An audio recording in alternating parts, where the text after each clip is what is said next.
secrets de mon père, Michel Kichka, bonjour. Bonjour Patrick. Ici, au Festival d'Angoulême, c'est un film d'animation absolument incroyable, signé Vera Belmont, d'après la bande dessinée. Qu'est-ce que ça fait de voir sa vie, Michel ? C'est très très émouvant, vraiment très très émouvant. D'abord j'étais ici au Festival de la bande dessinée en janvier 2013 pour présenter mon livre Deuxième génération, ce que je n'ai pas dit à mon père. Et là je me retrouve, 9 ans après, pour le lancement du film.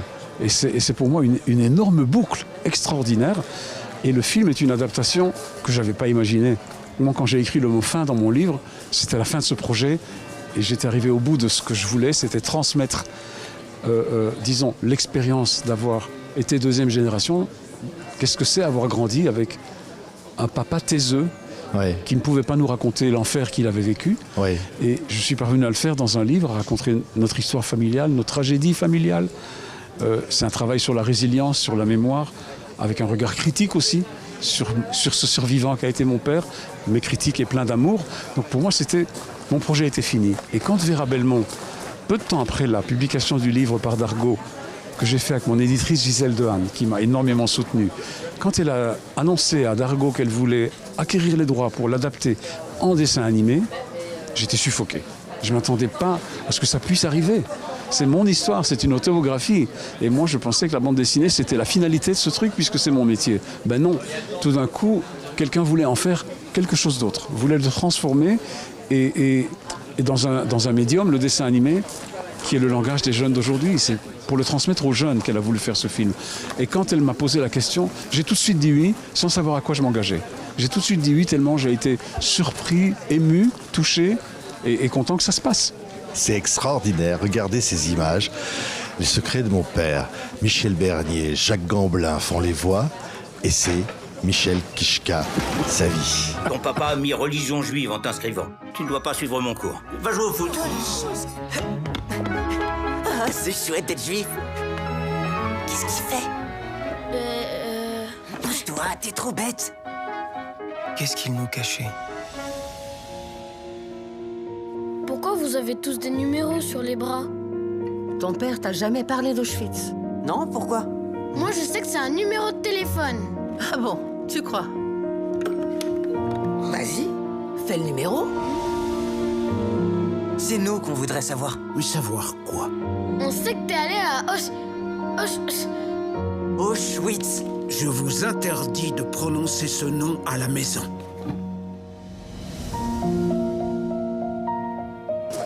Incroyable, l'animation est sublime. Mais comment raconter l'indicible? Comment raconter ce qui n'est pas possible de montrer? D'abord, le livre lui-même, c'est pas un livre sur la Shoah. D'accord ? C'est un livre sur la génération qui est née après la Shoah. Et la Shoah est présente dans le livre. Mais le but, ça n'a pas été de la raconter. Ça, Art Spiegelman l'a fait merveilleusement bien avec Maus.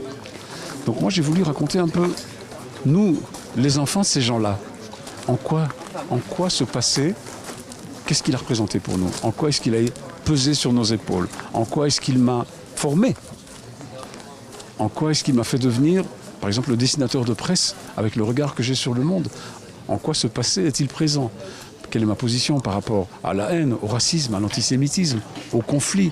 Donc tout ça est dans mon œuvre continuelle, mais elle vient de quelque part. Donc ça, c'est la première chose. Donc avoir fait le livre, c'était une chose. Mais après, Vera Belmont, que je ne connaissais pas encore. Je suis venu en France pour faire sa connaissance. J'ai appris qu'elle a été enfant caché pendant la guerre, que son père était un résistant juif communiste. Et que ce livre lui avait profondément parlé parce qu'elle était petite fille. Elle est vraiment dans la charnière qui est entre la première et la deuxième génération. Parce qu'elle n'a pas de souvenir de cette période, mais elle était déjà née.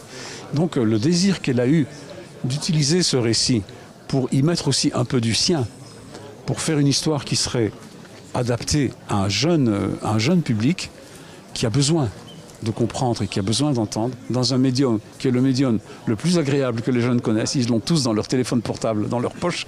C'est le dessin animé qui a conquis tous les écrans aujourd'hui.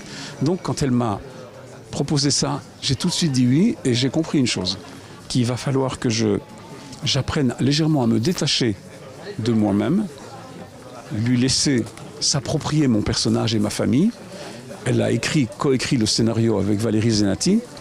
Elles l'ont fait avec énormément de sensibilité, énormément d'intelligence. Elles ont trouvé toutes les équivalences, finalement, pour susciter chez le jeune spectateur les mêmes sentiments d'identification et de douleur et de joie qu'il y a dans mon livre qui s'adresse plutôt à des adultes. Et j'ai décidé de ne pas intervenir dans le film, de laisser faire.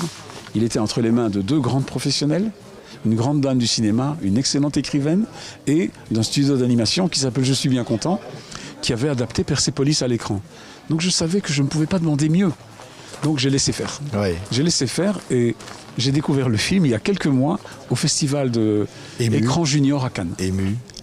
Alors là, très ému, parce que il était projeté dans le cadre d'un concours de films pour la jeunesse. Il y avait 8 films en compétition. Et donc j'ai vu le film avec 200 membres du jury qui étaient 200 lycéens de la région de Cannes.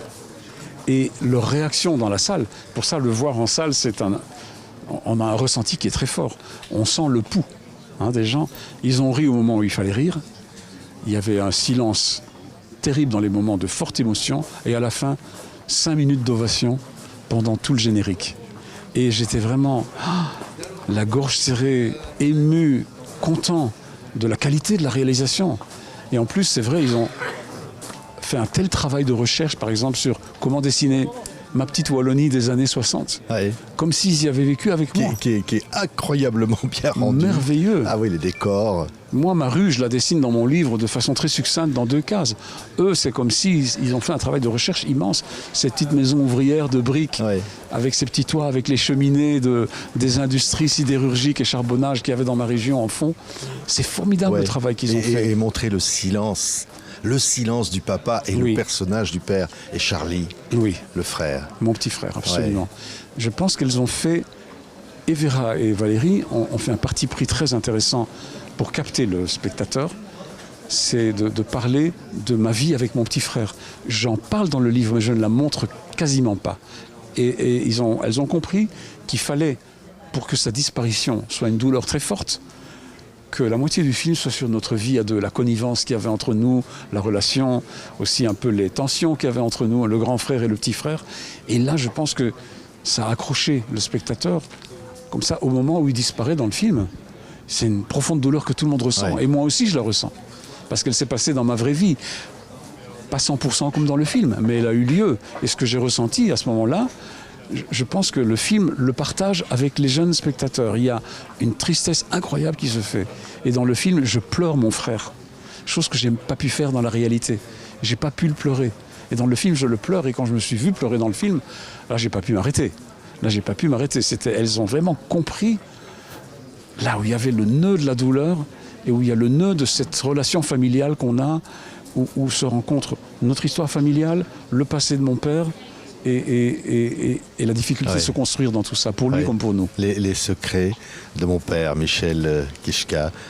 Il y a ce numéro sur le bras de votre papa, dont les enfants se demandent si c'est un numéro de téléphone, et ils appellent, ils composent ce chiffre. Ah oui. Ça, c'est d'une force symbolique incroyable. Oui, ça c'est pas dans le livre, c'est Vera et Valérie qui l'ont imaginé.